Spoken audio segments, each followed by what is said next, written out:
My name is Elena Brooks, and I'm 30 years old. And for most of my life, I wasn't a daughter in my own house. I was convenient. Convenient when something needed fixing, convenient when guests needed impressing, convenient when someone had to quietly carry the weight no one else wanted to touch. But never important, never seen. If you walked into my parents' house back in Connecticut, you'd think there were only 3 people who mattered. My father, loud, respected, always chasing bigger deals. My younger brother, golden boy, finance job in Manhattan, the one my dad introduced like he'd personally built him from scratch. And my mother. Perfect smile, perfect hosting, perfect at pretending everything was exactly how it should be. And then there was me. Not missing, just edited out. The night everything flipped didn't start dramatic. No storm, no shouting, no big warning sign. Just a phone call. Tuesday evening. I was in my Boston apartment, sitting cross-legged on my couch, running projections for a client that could double my company's revenue if I didn't mess it up. My phone buzzed. Dad. I stared at it for a second, already knowing the tone before I even picked up. Not, hey, how are you? Not, we miss you. No. Orders. I answered anyway. Hey. He didn't say hello back. Saturday. You need to be here by noon. No question, no pause. Just like that. I leaned back slowly. For what? A sigh, like I'd already annoyed him. Your brother is hosting some people, important people, from his firm, potential investors. Of course he was. Mom needs help. Dinner for 12, maybe 15. Of course she did. And you know how she gets. We can't have things looking sloppy. Translation? We can't have you embarrassing us by not playing your role. I didn't answer right away. And that silence, he noticed. Don't start, Elena. There it was. That edge, that warning, like I was about to become the problem just for existing outside their expectations.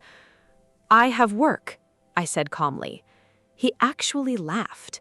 Work, Elena, it's Saturday. Yeah, because real work only counts if it comes with a suit, a title, and a company your dad can brag about. I run a business, I said. Another pause. Then flat, we'll talk about that later. Right now, your family needs you. My family. Funny how that word only showed up when they needed something from me. In the background, I heard my mom's voice, soft, sharp, cutting in that polite way she had mastered. Tell her not to wear anything flashy this time. Flashy. I almost smiled, because the last time I wore a fitted blazer instead of an apron, she pulled me aside and whispered, "This isn't your moment, sweetheart." My dad came back on the line. Just be here. Noon. Don't make this a whole thing. And then he hung up. Just like that. Like I was already booked. Like I didn't get a say. I sat there for a long time, phone still in my hand, my screen slowly dimming. And for the first time, it didn't make me anxious. It made me tired. Not the kind of tired sleep fixes, the kind that comes from years of swallowing things you should have said out loud. Because this wasn't new. This was the pattern. Every holiday, every gathering, every important night. My brother poured drinks and talked investments. I plated food and disappeared into the kitchen. He got introductions. I got instructions. And if anyone asked what I did, my dad would wave his hand like he was brushing off dust. Or, worse, she's trying something entrepreneurial. That word always came with a tone. Like it meant temporary. Like it meant not real. Meanwhile, I had built a digital risk consulting firm from nothing. No investors, no connections. Just me, a beat-up laptop, and a whole lot of being underestimated. I helped companies handle the stuff that could destroy them overnight. Data leaks, PR disasters, internal scandals. I trained people who made 7 figures how not to panic under pressure. But at home, I was still the girl who knew where the serving trays were. So yeah, I sat there in my apartment replaying that call, and something inside me shifted. Not loudly, not dramatically, just firmly, like a door closing. I picked up my laptop again, not to cancel my work, but to lean into it. Because the truth was, that same weekend, I had something bigger, way bigger than dinner for 15. A New York-based firm, Caldwell and Price Holdings, had been reviewing my proposal for a full-scale crisis management program, multi-million-dollar contract, game-changing. And they didn't want a team. They wanted me, the founder, the one who built it, the one my family had never once asked about. I closed the email again, picked up my phone, and for the first time in my life, I didn't call them back. Saturday morning came fast, cold, clear, sharp, the kind of day that makes everything feel a little more real. My phone had a dozen missed calls.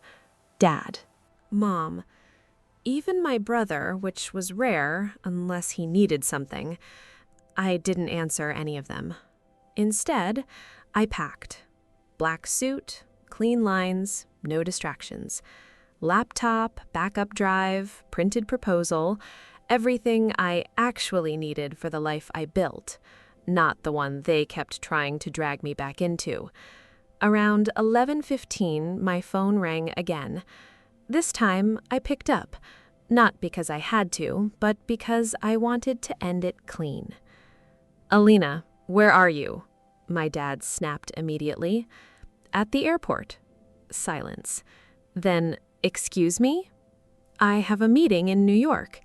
His tone dropped, dangerous. You're kidding. No. Another voice jumped in, my mom. Elena, this is unbelievable. People are arriving in a few hours. I sent you options. Catering, private chefs, event staff. They're available if you call now. We are not paying strangers, she snapped, when we have a daughter. There it was, that sentence, that entitlement, that quiet expectation that I existed to make their lives easier. I exhaled slowly. I'm not coming. My brother finally spoke. Do you have any idea who's going to be there? I almost smiled. No, I said, but I know who's waiting for me. That hit something. I could feel it through the silence. My dad came back, voice tight. You're making a mistake. No, I said softly. I've just been making the same one for years. And then I hung up, turned off my phone, and walked toward my date. By the time their guests started arriving, I was already in New York, and somewhere, in a house where I used to shrink myself to fit, everything was starting to fall apart. And the craziest part? I didn't lift a finger. By 5:07 p.m., my phone was lighting up like a warning signal I had finally chosen not to answer. I didn't need to read the messages to know the tone. Sharp, panicked, blaming. Predictable. I was in my hotel room in Midtown, standing by the window, watching the city move like it always did, fast, focused, indifferent to anyone's personal chaos. That used to scare me. Now, it felt like freedom. I set my phone face down on the desk and opened my presentation again. Slide 1. Pressure doesn't build character. It reveals it. I stared at that line for a second longer than usual, because somewhere, 2 states away, pressure was starting to reveal everything my family had spent years hiding. At 5:18 p.m., my brother texted, "Where did you put the serving trays?" I didn't answer. At 5:24, "The flowers aren't here." At 5:31, "Mom's asking if you prepped anything in advance." That one almost made me laugh. Prepped? For a dinner I never agreed to attend? By 5:40, the messages stopped sounding annoyed and started sounding nervous. We don't have appetizers. The kitchen is empty. Did you seriously not come? That last one sat there, read, unanswered, because for the first time I wasn't rushing to fix something that was never mine to carry. At exactly 6:02 p.m., my brother called. I let it ring. Then again, and again. Then a voicemail came through. I didn't listen to it, but the transcript popped up anyway. You have 1 hour to stop being selfish and get here. Selfish. That word had followed me my entire life. Not when I took something, but when I stopped giving. At 6:15 p.m., guests started arriving. I knew because the texts changed tone completely. They're here. Mom is stalling. Dad's trying to act normal. I could picture it perfectly. My mom at the door, smile stretched just a little too tight. My dad shaking hands, talking louder than necessary, trying to control a situation that was already slipping. And the kitchen, silent, cold, unprepared. Because the one person they had always relied on without acknowledgement wasn't there. At 6:28 p.m., my brother sent, "Where are you?" I finally replied, "New York." 3 dots appeared instantly. Then, "You're actually serious right now?" I locked my phone, because this wasn't a negotiation. This was a consequence. By 6:45 p.m., things started cracking. Someone asked if they could help in the kitchen. My mom too quickly said no. Someone joked about ordering pizza. My dad laughed a little too hard. The kind of laugh that says, "This is fine," when nothing is fine. At 6:92 p.m., my brother texted, "There's no food, Elena." For a second, I almost felt it, that pull, that instinct to fix it, to call someone, to solve it, to step back into the role that had defined me for years. But then I remembered something simple. They had options, they just didn't want to use them, because paying someone else would mean admitting I had value. At 7:03 p.m., the message came that shifted everything. "He's here." I paused, not because I was surprised, because I knew exactly who he was. My brother followed up immediately. Daniel Price just walked in. And just like that, everything clicked. The name, the email, the signature at the bottom of the contract I'd been preparing for weeks.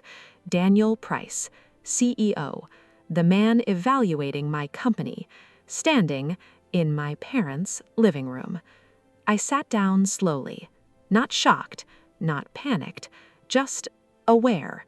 Because now, this wasn't just a dinner falling apart. This was a collision between the version of me my family had created and the reality they had never bothered to see. At 7:10, the updates came faster. Dad's talking to him. Mom is trying to keep things smooth. I'm handling drinks. Handling drinks. Of course he was. Still playing the role that looked impressive, while everything behind the scenes burned. By 7:22, the situation was spiraling. No food yet. People are asking questions. Mom is saying it's delayed. Then, Dad just said you flaked.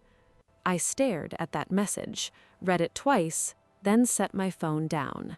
Because even now, even in front of people who mattered, they couldn't stop themselves.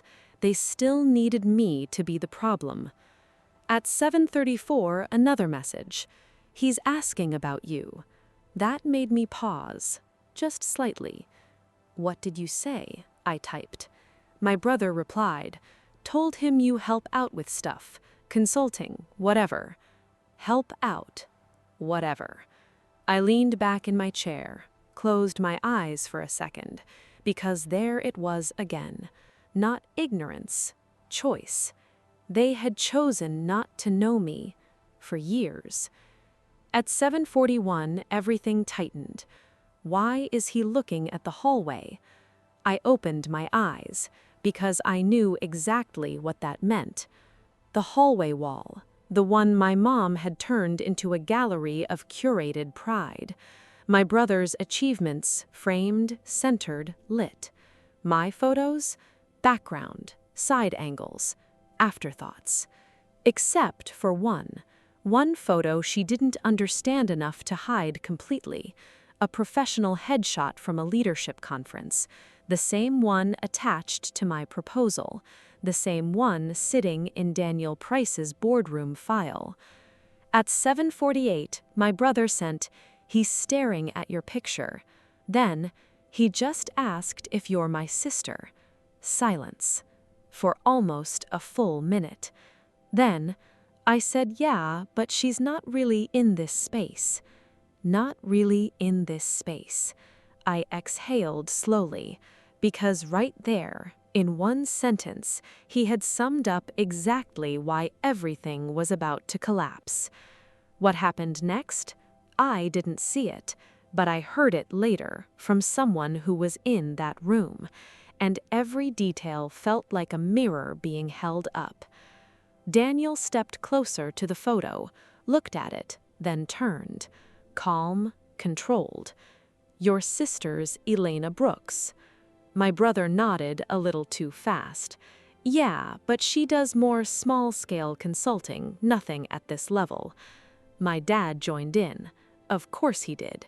"She tends to exaggerate," he said with a chuckle, "makes things sound bigger than they are." My mom added softly, "She's better with practical things, helping out, organizing."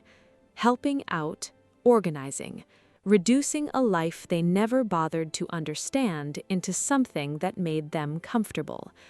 Then Daniel asked one question, simple, precise.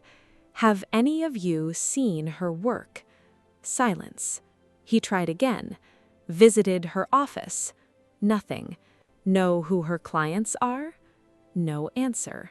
And then, "Do you know why she's in New York this weekend?" My dad frowned. "She said something about a meeting." Daniel nodded once. "I see." That was it. No anger, no scene, just two words. That in rooms like that, those two words carry weight, because they don't just mean "I understand," they mean "I understand everything." At 7:58 p.m., my brother texted, "He's leaving." Already. Before dinner, before dessert, before the illusion could recover. Then, "What did you do?" I stared at it, then typed back, "Nothing." And that was the truth. I didn't expose them. I didn't interrupt. I didn't correct the story. I just stepped out of it. And without me there to hold it together, everything they built collapsed on its own. Back in my hotel room, the city lights reflected off the glass, steady, unbothered, certain. And for the first time in my life, so was I. Because the next morning, I wasn't walking into a kitchen, I was walking into a boardroom. And the same man who had just seen my family at their worst was about to see me at my best. I didn't sleep much that night. Not because I was anxious, but because something inside me had finally gone quiet. No replaying conversations, no rewriting what I should have said, no imagining how I could have fixed things. Because for once, I hadn't fixed anything, and the world didn't end. By 7:10 a.m., I was already dressed. Charcoal suit, clean lines, no distractions. Hair pulled back, minimal makeup, focused. The version of me my family never believed in was the only version walking into that building. At 8:35 a.m., I stepped into the lobby of Caldwell and Price Holdings. Glass walls, marble floors, the kind of place where everything feels intentional. A receptionist greeted me with a professional smile. "Good morning. Name?" "Elena Brooks."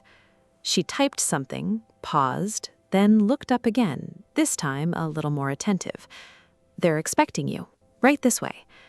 Of course they were, because in this world, I wasn't an afterthought. I was the reason the meeting existed.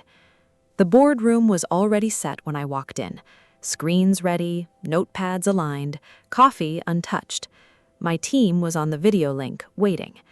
And then, at exactly 9 a.m., the door opened.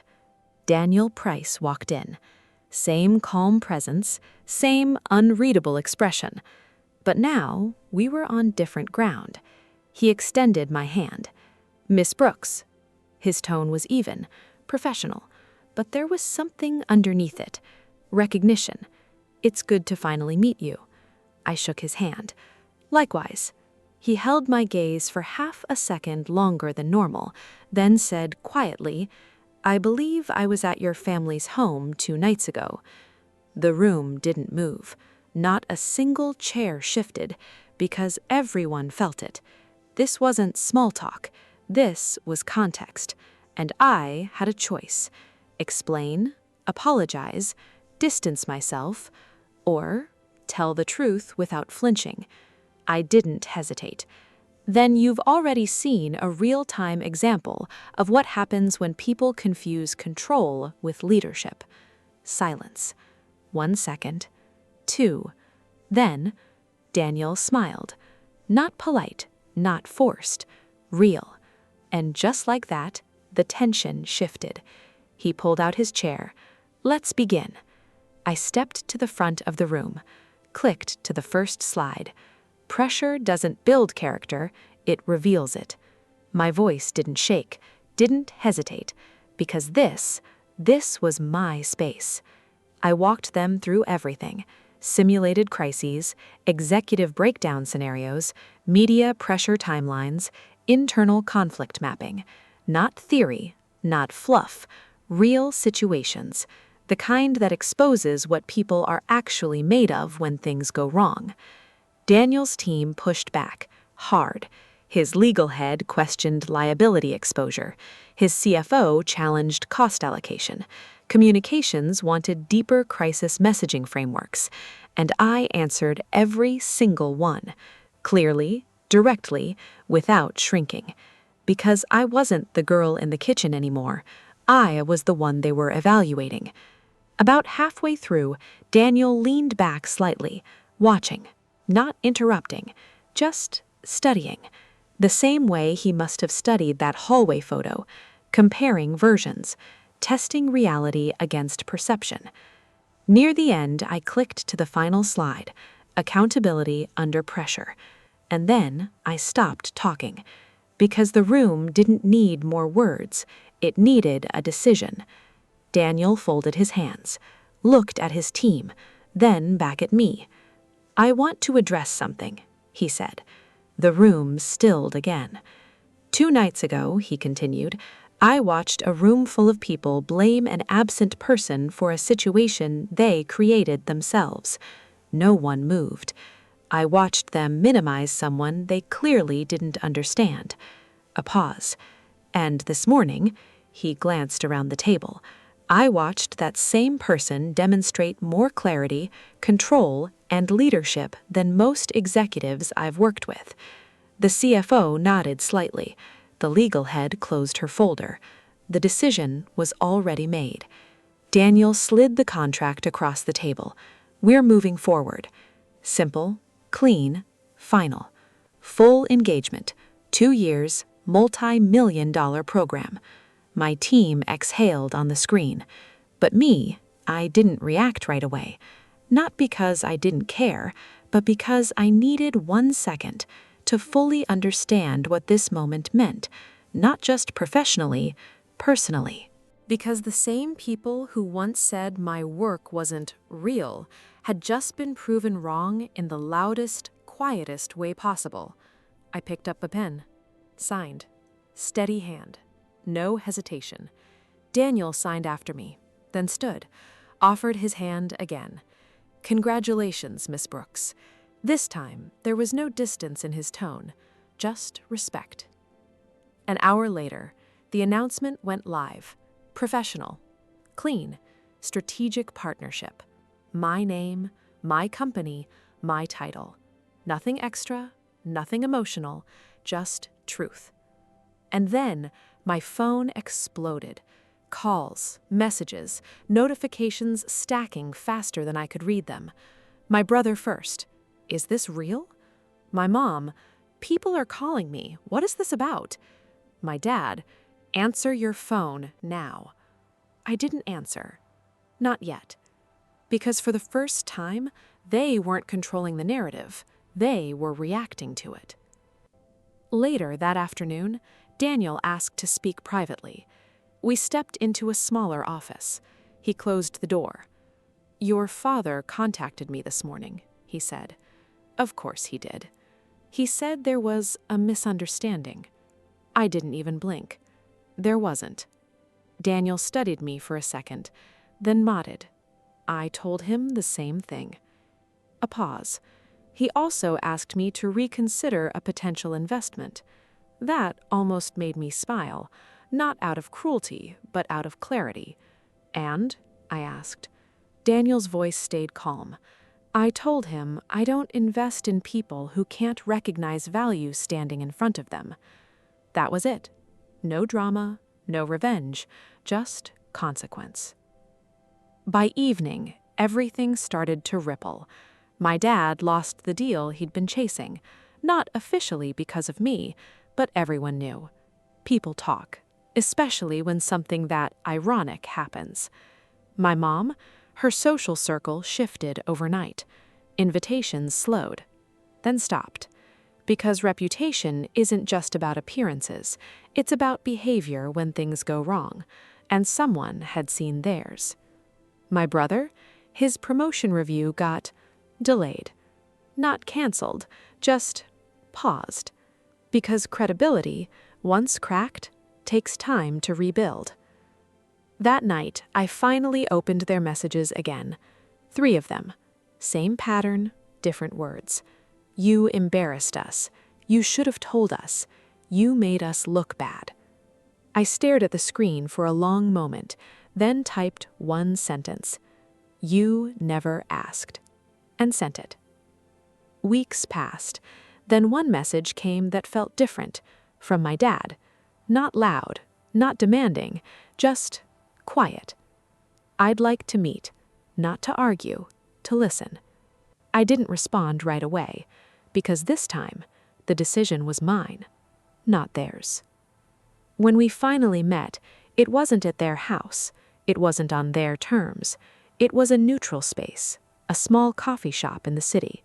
And when they walked in, they looked different. Not in a physical way, but in that internal way, like something had shifted. My dad spoke first. I was wrong. No excuses, no conditions, just that. My mom followed. I chose comfort over truth. My brother looked down. I let it happen. I didn't forgive them right there, because forgiveness isn't a performance, it's a process. But I did say something honest. This doesn't get fixed with words. And for the first time, they didn't argue. A year later, things weren't perfect, but they were real, different, respectful, careful. Like people who finally understood they could lose something if they didn't change. The next Christmas, I hosted. My place, my rules. And here's the part that mattered most. I didn't cook. I didn't clean. I didn't disappear. I hired professionals, paid them well, and sat at the head of my own table. Present, seen, equal. My dad watched one of the staff address me as Miss Brooks, and for the first time, he didn't look uncomfortable. He looked proud. That night, my mom raised her glass. "To Elena," she said, her voice steady. "To Elena, who built a life we didn't understand, but should have respected from the beginning." And that was it. Not a perfect ending, but a real one. Because here's the truth. Sometimes you don't win by proving people wrong. You win by refusing to stay in a place where they're allowed to keep you small. You don't need to shout. You don't need revenge. You just need to step out of the role they wrote for you and let reality do the rest. So, if you've ever felt invisible in a room you were supposed to belong in, remember this. Your value doesn't disappear just because someone refuses to see it. And the moment you stop shrinking is usually the moment everything starts to change. If you were in my place, would you have told them the truth sooner, or let them find it out the hard way? Because sometimes silence says everything.